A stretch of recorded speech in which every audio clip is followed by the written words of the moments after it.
Hi there friends, it's Carly back here in my mailroom getting ready to ship out 2 items that sold for me yesterday. Later on today, because I have an appointment with my father-in-law this morning that I'll have to take him to, I'll be joining my friend Laura. She is hosting a live and it's going to be a co-working session. She's going to be using the Pomodoro method, which means that you work for 25 minutes working on something productive, then you break for 5 minutes. So it will be like kind of like a silent live, and then we'll regroup after every 25 minutes. So it'll be just like a little cycle of chit chat, work, chit chat, work. So it's really a great way to work. I used to do this when I was in corporate, especially working from home on my own and not having a coworker beside me. I actually used to use TikTok Live people who were doing co-working like that, and it was so great. So I'm happy somebody in the reseller world is doing this, because I will definitely appreciate that going forward.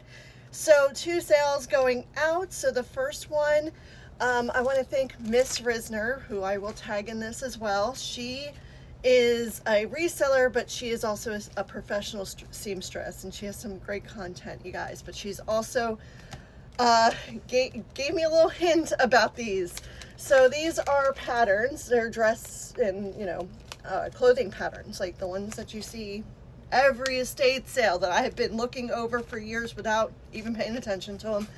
So she attended one of our lives in the past and talked about them, and I decided to go for it. So when I saw them at an estate sale, I offered $20 for an entire box. I still have a ton to list. However, I pulled out the ones that were most valuable, because like worst case scenario is I'll just donate the rest of them if I just don't ever get around to them. But some of the items that she mentioned were the Vogue ones, especially like when they were designer. And Izzy Miyake is one of the designers she mentioned was one to be on the lookout for. So I was super excited when I came across this.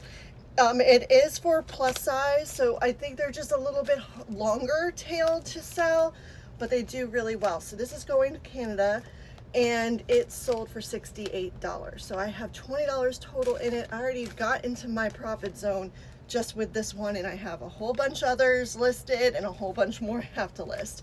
So thank you, Miss Risner, for the tip, because that was a good one. And then my favorite things to sell is old branding. So these are 1984 hefty trash bags. They are new.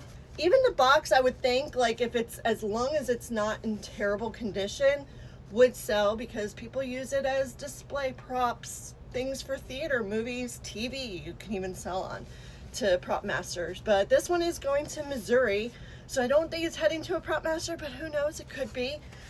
So I bought these for $1. Oh, and yeah, so like it rounded out to be about 50 cents a piece I put for these. These I picked up for $1 back in fall. I have this one buyer, anytime I have these, they're always trying to negotiate me down, and I'm always open to it, but they never break free and actually send me a real offer. So I just like, hey, you're giving me some traffic my way and getting people's attention, maybe, I don't know. But they reached out to me a few weeks ago, and today it sold for $34. So I always love picking up this stuff, because memories. I wish I could find the ones that say the hefty cinch sack on it. Have yet to find those ones, but still a fun piece. So I'm just gonna break it down for you since I have small sales today. So my cost of goods was $1.50 for these 2 items. My gross sales was $102, and that means it's 68 times profit on what I spent. So that is, I mean, amazing. Now granted, free shipping, but only to the eBay hub, and then free shipping, little heavy to Missouri. So not bad at all. I'll still make a very nice tidy profit on both of these items.